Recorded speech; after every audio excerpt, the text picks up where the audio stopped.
সকাল বন্ধুরা, তোমরা কেমন আছো? আশা করি অনেক ভালো আছো। তো আমিও ভালো আছি, কিন্তু কি বলো তো, অতিরিক্ত গরমের জন্য আর একদম এতটাই শরীরের এনার্জি নষ্ট হয়ে গেছে যে ইচ্ছাই করে না, জানো তো, যে সকালবেলা উঠে রান্না বান্না করি।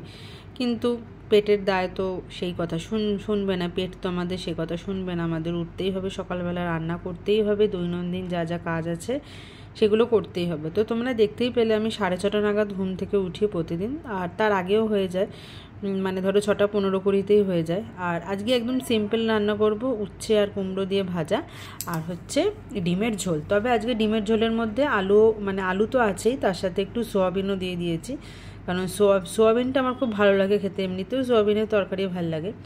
আর দেখো, দুটো গ্যাসে আমি দুটো জিনিস বসিয়ে দিয়েছি। একটা গ্যাসে দেখো এই ছোট্ট মতো একটা হাঁড়ি নিয়েছি, এই হাঁড়ির মধ্যে আলুর টুকরোগুলো আর ডিমগুলো এখানে ভরে নিয়েছি। আর এমনি শীতকালে আমি সবসময় ট্রে নিয়ে আসি, গরমকালেও ট্রে নিয়ে আসি, কিন্তু না ভয় লাগে যে ডিম যদি নষ্ট হয়ে যায়। আবার যদি ট্রে থেকে যদি একটা ঝুড়িতে করে ডিম আমি ফ্রিজে রাখি, তাহলেও দেখবে আমার হয় এটা, তোমাদের হয় নাকি জানি না, ডিমের গাটা একটু ফেটে ফেটে যায়, তখন এবার সেদ্ধ করতে গেলেই সবটা একদম নষ্ট হয়ে যায়। ওই জন্য দেখো ডিমের ট্রেটাকে বাইরেই রেখেছি। কিন্তু কি বলো তো, আমার সংসারে একটু ডিম একটু বেশি দরকার হয়, কারণ আমারও খুব ফেভারিট জিনিস, আমার মেয়েরও, সবারই ডিম একটা খুব ফেভারিট জিনিস। আর আজকে দেখো উচ্ছে কুমড়োটাকে ভেজে নিচ্ছে, একটু নিরামিষেই ভাজি। কড়াইয়ে তো দেখলে তেল দিয়ে দিয়েছিলাম, 5 ফোড়ন দিয়েছিলাম, আর একটুখানি শুকনো লঙ্কা ফোড়ন দিয়ে দিয়েছিলাম। তো ওদিকে দেখো দুটো গ্যাসে আমি দুটো রান্না বসিয়ে দিয়েছি, ওটাকে একটুখানি নুন দিয়ে তারপর ঢাকা চাপা দিয়ে দিয়েছিলাম, আর একটা গ্যাসে আলু আর ডিমটা সেদ্ধ হচ্ছে। তো এরপর আমি বাসি ঘরটা ঝাড় দিয়ে দিলাম, প্রথমেই যে ঘরে আমরা শুই সেই ঘর ঝাড় দিয়ে দিচ্ছি। এবার কি বলো তো, যতবারই ঝাড় দেওয়া মোছা হোক না কেন, ঘরের মধ্যে ধুলো ময়লা থাকেই। ওই জন্য দেখো আমি এটা মা শিখিয়েছে। আগে যখন চন্দননগরে থাকতাম তখন আমি এই সমস্ত বাসি ঘর ফর ঝাড় দিতাম না, কিন্তু ঘরে আমার গোপালকে আনার পরেই আমি একটুখানি বাসি ঘরটাকে ঝাড় দিয়ে দিই। তা না হলে কী বলো তো, ওকেও তো সকালবেলা উঠে খেতে দিই বাসি ঘরে, তারপর তোমাদের দাদাভাইও বেরো অফিসে, তো বাসি ঘরটা রাখা উচিত না। ওই জন্য ঘর থেকে শুরু করে বারান্দা থেকে শুরু করে রান্নাঘর সবটাই আমি ঝাড় দিয়ে দিই। এমনকি শাশুড়িও যে ঘরটা আছে সেই ঘরটাকেও বলি ঝাড় দিয়ে দিতে ঘুম থেকে ওঠার পর। আর ওদিকে দেখো অম্বুবাচী যেহেতু চলছিল, সেহেতু আমার গোপুসোনাকে কোথায় রেখেছি, এখানেই কোলবালিশ পেঁচিয়ে শুয়ে রাখি। তবে গায়ে কোনো রকমের চাপা ফাপা দিই না, কারণ যা অতিরিক্ত গরম। আমাদের এমনিতেই ঘরেতে এসি বন্ধ করার পরে, ঘরটা তো আমাদের অনেকটাই বড়, ওই জন্য এসি বন্ধ করার পরে না একদম ঘরটা 5-10 মিনিটের মধ্যেই প্রচণ্ড পরিমাণে গরম হয়ে যায়। তো দরজাটা বন্ধই রাখি সকালবেলা। আর দেখো একটা ঘর ঝাড় দিতেই আমার কতক্ষণ সময় লাগছে, যতক্ষণ পর্যন্ত নোংরাগুলো পরিষ্কার হয় ততক্ষণ পর্যন্ত আমি ঘর ঝাড় দিয়েই থাকি। তো এখানে আস্তে আস্তে ঘরটা ঝাড় দিয়ে কোনো তাড়াহুড়ো নেই, কারণ দুটো গ্যাসে তো দুটো রান্না হচ্ছে। এখানে তো নাড়াচাড়ার তেমন কিছু নেই। উচ্ছে আর কুমড়োটাকে আমি ভালো করে ভেজে নুন দিয়ে একদম ঢাকা দিয়ে দিয়েছি, আবার পরে আসছি খুলতে। তো দেখো ওদিকে তো ঝাঁটও দিচ্ছিলাম, ঝাঁট দেওয়া কমপ্লিট হয়ে গেছে। এরপর দেখো আমার এখানে উচ্ছে আর কুমড়োটা অনেকটাই ভাজা হয়ে গেছে। তবে কি বলো তো, কুমড়োটা একটু নরম জিনিস, তো যে কোনো রান্নাটি দেওয়ার পরে একটুখানি বেশ মাখা মাখা টাইপের হয়ে যায়। তবে আলুটা আজকে দিইনি, আজকে এমনি উচ্ছে কুমড়োই ভেজেছি, বেশ ভালো লাগে খেতে, মিষ্টি মিষ্টি। আর এদিকে দেখো আমার ডিম আর আলু সেদ্ধ হয়ে গেছে। আলুগুলো তো চোকলা ছাড়িয়েই তারপর সেদ্ধ করেছিলাম। আর ডিমগুলো আজকে খুব ভাগ্য ভালো, ডিমগুলো আজকে একদম সুস্থ অবস্থায় আছে, কেউ ফাটেনি, আর কোনো ডিমই নষ্ট হয়নি। তো ওদিক থেকে দেখো ডিম আর আলুটা আমি সরিয়ে দিয়ে এরপর ভাতটাকেও বসিয়ে দিয়েছি, কারণ ভাত, উচ্ছে কুমড়ো ভাজা হবে, ডিমের ঝোল, উচ্ছে কুমড়ো ভাজাটা তো হচ্ছেই, তারপর ডিমের ঝোল। আর মাম্মামের আপার জন্য তোমাদের দাদাভাই খেয়ে যাবে হচ্ছে চাউমিন। তো ঘরে কিছুটা চাউমিন ছিল, তারপরে একটুখানি ইয়েপি ছিল, ম্যাগি ছিল, সব একসাথে একটুখানি ভালো করে নিয়েছিলাম। ওটাই তোমাদের দাদাভাই খেয়ে গেছে, আর মাম্মামও স্কুলে নিয়ে গেছে চাউমিন। তবে কি বলো তো, ছোটো বাচ্চা তো, ওই জন্য ও চায় যে একটুখানি প্রতিদিন একটু নতুনত্ব, একটুখানি কিছু আলাদা আলাদা খাবার নিতে।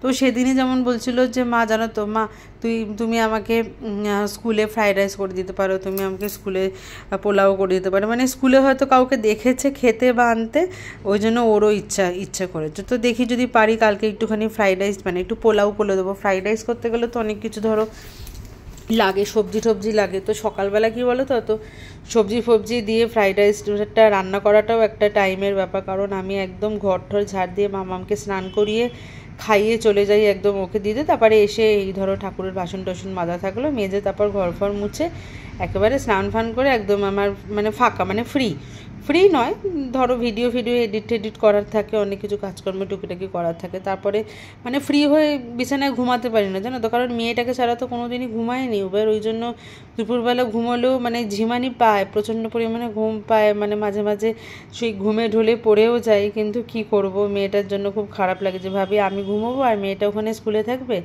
আর এদিকে দেখো আমার আলু আর কুমড়ো, মানে আলুটা তো সেদ্ধই ছিল, সরি কুমড়ো নয়, ডিমটা ভালো করে ভাজা হয়ে গেছিলো। এরপর কড়াই যথেষ্ট পরিমাণে তেল ছিল, পেঁয়াজ দিয়ে দিয়েছিলাম, তারপরে এবার জিরে গুঁড়ো, ধনে গুঁড়ো, হলুদ গুঁড়ো, লঙ্কার গুঁড়ো, কাশ্মীরি মানে ঝাল হওয়ার জন্য এমনি লঙ্কার গুঁড়ো, কাশ্মীরি লঙ্কার গুঁড়ো, আর একটুখানি টমেটো সস দিয়েছিলাম। যেহেতু টমেটো ছিল না সেহেতু টমেটো সস দিয়েছি। আর তোমাদের বললাম না যে আজকে সোয়াবিন দিয়ে করবো, দেখো সোয়াবিনগুলোকে আমি এমনি গরম জলে ভেজাই না জানো, তেমনি ঠান্ডা জলেই ভেজাই। ঠান্ডা জলে ভেজালেও দেখি যে ভালো মতনই সেদ্ধ হয়, তবে এই মশলা যখন কড়াইতে কষানো হয় তখন যদি এই সোয়াবিনগুলো দিয়ে দেওয়া হয় তাহলে দেখবে সোয়াবিনগুলো বেশ ভালো লাগে, আর অতটা যে সোয়াবিনের একটা যে গন্ধ, মানে একটা কাঁচা গন্ধ অনেকেই বলে যে ছাড়ে, সেটাও ছাড়ে না। দেখো এরকমভাবে সোয়াবিনগুলো আমি জলটা চিপে চিপে কড়াইয়ের মধ্যে দিয়ে দিচ্ছি, তার যাতে পুরো মশলার সাথে একদম সোয়াবিনটা মিশে যায় আর খেতেও বেশ টেস্ট হয়। তবে কী বলো তো, আলুগুলো এখন দিচ্ছে না, কারণ আলুগুলো তো চন্দ্রমুখী আলু এমনিতেই সেদ্ধ করেছি, তো এরপরে যদি মশলার সাথে নাড়া হয় তাহলে একদম আলুগুলো একদম ঘেটে যাবে।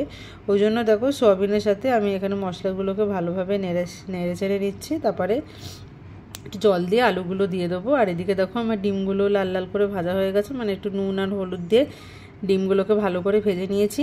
তো ওদিকে তো ডিমের ঝোল হচ্ছে, এরপরে একটুখানি চা নিয়ে বসে পড়েছি। ব্রাশ করা হয়ে গেছে, জামা কাপড় চেঞ্জ করা তো অনেকক্ষণ আগেই হয়ে গেছে। তো এবার এক গ্লাস বলতে পারো, এক গ্লাস একদম আমি র চা নিয়ে বসেছি। আর দেখো দুটো বিস্কুট, দুটো ছাড়া আমার তিনটে বিস্কুট ভালো লাগে না খেতে। আর আমার না এই থিন বিস্কুটগুলো না খুবই ভালো লাগে খেতে, বেশ আমারও ভাল লাগে, আমার মানে মামামেরও ভাল লাগে, আমারও ভাল লাগে। ওই জন্য দেখো দুটো বিস্কুট নিয়ে নিয়েছি। বিস্কুট নিয়ে চলো চাটা খেয়ে নিই, চাটা খেতে খেতে আবার কথা হচ্ছে। শপিং মল থেকে একটা চা পাতা এনেছিলাম, মানে লিকার চা পাতা ছিল একটা কৌটোর মধ্যে, আর প্যাকেটের মধ্যে ছিল হচ্ছে দুধ দিয়ে চা খাওয়ার মতো চা পাতা। তো সেই মেরি চা বেশ দারুণ ছিল জানো তো। আমার যদি ভিডিও তোমরা কন্টিনিউ দেখে থাকো, তো আমি যেদিন শপিং মলের ভিডিও তোমাদের সাথে শেয়ার করেছিলাম যে শপিং মল থেকে কী কী কিনলাম, সেদিনকার ভিডিও দেখলেই দেখতে পারবে। তো দেখো এখানে শান্তি করে বসে চা কী খাবো বলো, ওদিকে একবার একটুখানি ভাতটা দেখে নিলাম, কারণ ডিমের ঝোল তো হচ্ছে, সেটা নিয়ে কোনো সমস্যা নেই, কিন্তু ভাতটা দেখলাম আগে, চা খাওয়ার আগে ভাতটা দেখলাম যে একটুখানি মতো শক্ত শক্ত মতো আছে। ওই জন্য আবার মানে ভাতটা আবার একটুখানি বসিয়ে দিলাম, কারণ একদম শক্ত শক্ত আবার মামাম খেতে পারে না, আবার যদি গলেও যায় তাহলেও আবার বাজে লাগবে খেতে। ওই জন্য চা খেতে খেতে একটুখানি মানে ভাতটাও দেখে নিলাম। তো ভাত ডিমের ঝোল হয়ে গেলে একদম রান্না কমপ্লিট। হ্যাঁ, এবারে করব হচ্ছে চাউমিনটা, মানে টিফিনটা বাকি আছে। তবে চাউমিন আজকে ডিম দিয়ে আর সবজি বলতে গেলে আলু আর পেঁয়াজ দিয়ে করব, ওগুলো দিয়ে করলেই তো মাম্মাম একদম আনন্দ করে খাবে। এরপরে দেখো তো বললাম যে মানে চা খাওয়া হয়ে গেছে। এরপরে দেখো এর মধ্যে দেখো যেটা সেদ্ধ করছি, এর মধ্যে অনেক কিছু জিনিস আছে, ম্যাগি আছে, ইয়েপি আছে, আবার চাউমিন আছে, 3 রকমের জিনিস আছে, একসাথে মিশিয়েই রান্না করে নিচ্ছি।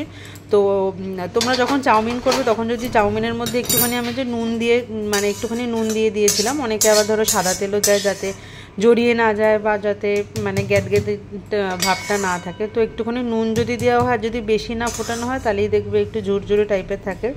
তো এখানে আমার চাউমিনটা ভালো করে সেদ্ধ করা হয়ে গেছে, আর ওদিকে একটুখানি জল দিয়ে ধুয়ে নিচ্ছে যাতে জড়িয়ে না যায়। এমনিতেই দেখতে পাচ্ছ কোনো রকমের জড়ানো ভাব নেই, কারণ আমি সেদ্ধ একটুখানি করেছি আর নুনও দিয়েছি, তবে সাদা তেল দিইনি। নুন দিলেই দেখবে এরকম ধরনের একটা চারা চারা ভাব থাকে, গায়ের মধ্যে একদম লেগে যায় না।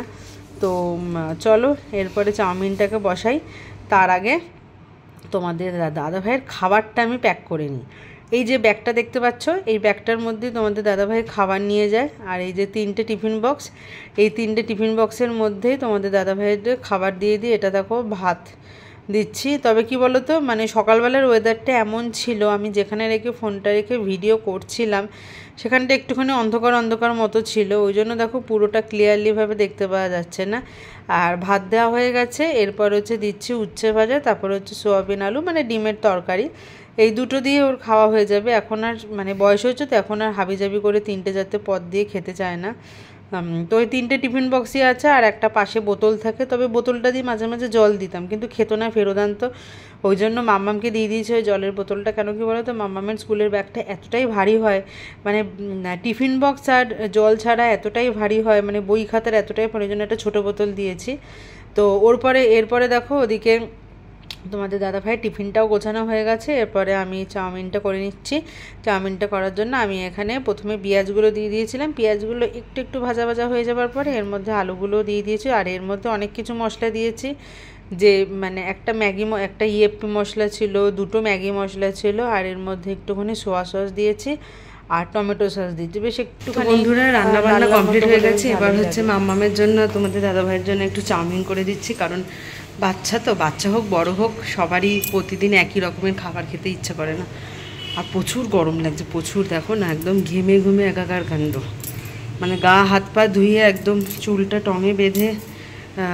আবার দেখো এবার কি বলো তো, এখানে পাখাটা চালাতে পারি না, কারণ রান্নাঘরের পাখা তো, দেখো পাখাটা চালাতে পারি না, এরমভাবে করেই রান্নাবান্না করতে হয়। দেখো না মুখে কত ফোড়া, মানে এরকম ধরনের গরম আগে কোনো দিন হয়নি, এতটাই গরম পড়েছে। তো ওর টিফিনটা গোছানো হয়ে গেছে, এরপরে চাউমিনটা করে মাম্মামকে নিয়ে পড়তে বসাবো, তারপর 9:30 বা 9:45 নাগাদ বাজলে তারপর উঠিয়ে ওকে ঘরটা ঝাঁটফাট দেবো, বিছানা ঝাঁট দেবো, অনেক কাজ আছে। তো চলো, ঠান্ডা হোক গরম হোক বর্ষা হোক শীত হোক যাই হোক না কেন, কাজকর্ম তো করতেই হবে, রান্না করতেই হবে, তা না হয়তো পেট চলবে কী করে বলো। তো যাই হোক, সকালবেলা উঠে রান্নাবান্নাটা হয়ে যায়, এটাই যায় একটা সুবিধে। আর মাম্মামকে স্কুল থেকে নিয়ে এসে শুধুমাত্র ঠাকুরের বাসন টাসন মাজি, আর কিছু কাচাকুচি থাকলে, ধরো তোমাদের দাদাভাই এখন স্নান করতে ঢুকেছে, এবার ওর যে বাসি জামাকাপড়গুলো থাকে সেগুলো কাছে আর ঘর মুছে, ব্যাস, তারপরে একদম খেয়ে দে বিন্দাসভাবে এসি চালিয়ে থাকি। তারপরে তো মাম্মামকে আনতে যাওয়া থাকে।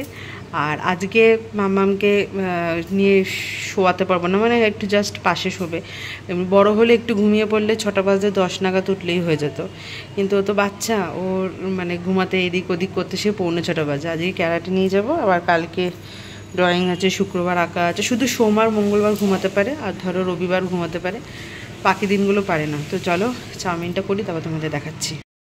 এই দেখো বন্ধুরা, চাউমিন আমার একদম রেডি। হ্যাঁ, এর মধ্যে ডিমও দিয়েছিলাম, তারপরে তো বললাম সমস্ত রকমের সস দিয়েছি। এবার বাপ আর বেটিকে ভাগ ভাগ করে দিয়ে দিই। এই দেখো, এটা মাম্মামের টিফিন বক্স, মাম্মামের টিফিন বক্সের মধ্যে দিয়ে দেবো। আর এখন না একটুখানিও, মানে কি বলবো, মানে একটুখানিও সময় নেই এখন। এবার মাম্মামকে পড়াতে বসতে হবে, তারপরে একদম ঝাটফাট দিয়ে মাম্মামকে স্নান করিয়ে স্কুলে নিয়ে যেতে হবে। তো চলো এখন আর বেশি কথা না বলে মাম্মামকে স্কুলে দিয়ে আসি, তারপর আবার তোমাদের সামনে আসছি। তো বন্ধুরা চলে এসেছি মাম্মামকে দিয়ে, আর বাজে এখন হচ্ছে 12:15, 12:05 নাগাদ এসেছিলাম। তারপর এসে একটু গা হাত পা ধুয়ে তারপর এবার ঘরদোর মুছবো। আর কিছু কিছু জিনিস ছিল না, টুকিটাকি জিনিস, সেগুলো কিনে আনলাম, সেগুলো তোমাদের দেখাচ্ছি। আর জামাই ষষ্ঠীতে আমরা কী কী পেয়েছি না পেয়েছি সেটাও তোমাদের দেখাবো, দিয়ে আর কী কী রান্না মা দিয়েছে না দিয়েছে দিয়ে ভিডিওটা শেষ করবো। তারপরে ঘরদোর মুছে আবার ভিডিও এডিটিংও করতে হবে। তো চলো তোমাদের দেখিয়ে দিই কী কী জিনিস কিনেছি, কী কী পেয়েছি, আর রান্নাবান্নাগুলো দিয়ে দেখিয়ে একেবারে ভিডিওটা শেষ করব। একটা সর্ষের তেলের প্যাকেট আনলাম, গাড়ির তেল ভরলাম, সর্ষের তেলের প্যাকেট আনলাম। আচ্ছা, ছোলার ডাল আনলাম, কারণ মাম্মাম ছোলার ডাল খেতে খুব ভালোবাসে। ছোলার ডাল আনলাম, পোস্ত নিলাম, এই যে পোস্ত, কালকে ঝিঙে আলু পোস্ত করব। আর মাম্মামের জন্য এই চিপসটা নিয়েছি, স্কুল থেকে বেরিয়েই তো কিছু না কিছু চায়। আর এই ব্যাগটার মধ্যে দেখো আমার টুপি, মাম্মামের টুপি, আর একটা জলের বোতল, এটা নিয়ে যায়, কারণ খুব জল পিপাসা পায় তো, রাস্তায় বেরোলে জলটা খেয়ে নিই। দাঁড়াও,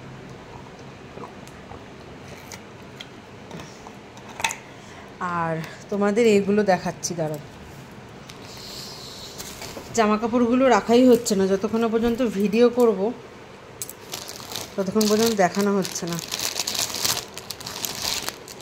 আচ্ছা, এ দেখো, এটা একটা তোমাদের দাদাভাইয়ের গেঞ্জি, দেখো গেঞ্জিটা খুব সুন্দর কাপড়ের, দেখো একদম নরম মোলায়েম গেঞ্জিটা। কমেন্ট করে জানাবে কালারটা কেমন হয়েছে। আচ্ছা, আর এটা হচ্ছে মাম্মামের জামা,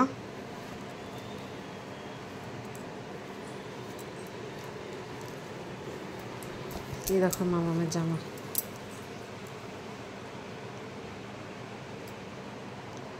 সুন্দর বেশ হয়েছে জিনিসগুলো।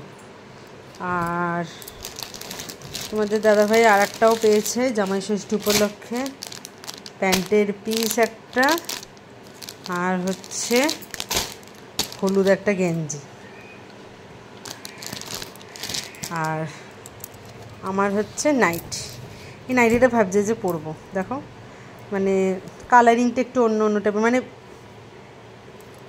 এই যে মানে উল্টো করলে কালারিংটা একটু অন্য অন্য টাইপের, পাতলাই আছে নাইটিটা। আমি তো হাত কাটা নাইটি খুঁজছিলাম, হ্যাঁ গরমকালে না হাত কাটা নাইটি পরতে খুব ভালো লাগে আমার। এটাও পাতলা আছে নাইটিটা, দেখো নাইটিটা। তো চলো দেখিয়ে দিলাম, আমি একটু রান্নাবান্নাগুলো দেখিয়ে দিই। চলো দেখো ভাত দেখিয়ে দিলাম। আচ্ছা, এখানে হচ্ছে উচ্ছে কুমড়ো ভাজা, এটা হচ্ছে ডিমের ঝোল, সবাইকে দিয়ে যা পড়ে আছে সেটাই দেখালাম, আগে তো এমনি দেখিয়েছিলাম। আর এখানে আছে হচ্ছে মাছের মাথা দিয়ে, ওটা ফু ফু দিলে হবে না, নেতা দিয়ে মুছতে হবে, ভেজা নেতা দিয়ে। আর এইখানটাতে দেখো আছে হচ্ছে পুঁই শাকের চচ্চড়ি মাছের মাথা দিয়ে, ডিম সেদ্ধ, এটা মা দিয়েছে। আর আছে হচ্ছে চাটনি।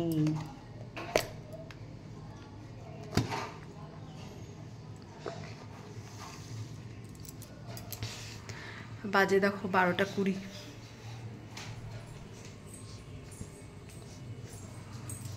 এটা ধুয়ে রাখি।